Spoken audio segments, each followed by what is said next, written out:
Igama nguKuyakhanya Mabele, ndiphuma apha eMthatha eNcise kwilali yasePhelandaba. Ndijoyine uLoyi Agri ngomhla wokuqala ku-August 2024.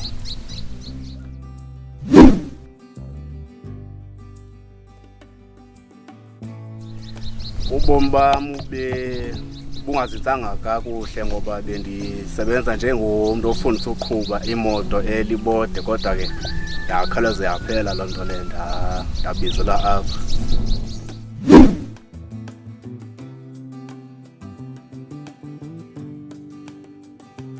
Ubomi bam ibutshintshile le program kakhulu ngoba ukujoyina kwam bendingakwazi uqhubisa itrektha. Ngoku ndingumntu okwaziyo uqhuba, ndikwazi nokufundisa uqhuba, kodwa ndithetha nawe njengoku ndiyakwazi uqhuba itrektha, ndilime ngayo, ndakwazi ke nam ufundisa nabanye bafuna ukufunda ukulima nokufuna ukufunda uqhuba itrektha.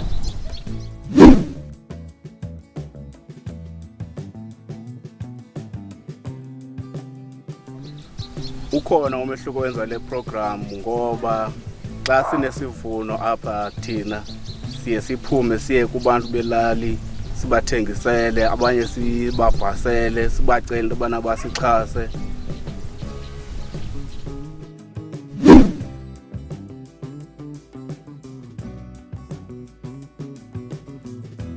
Indlela uLoyi enza ngayo izinto ndiyakholiswa yiyo.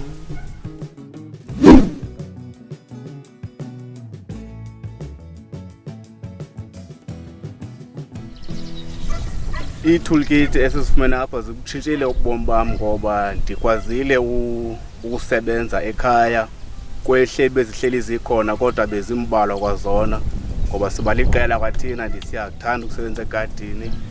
Besikwazi ke ubana xa singena egadini singashoti nganto, sikwazi ukusebenza ngenxa yee-toolkit.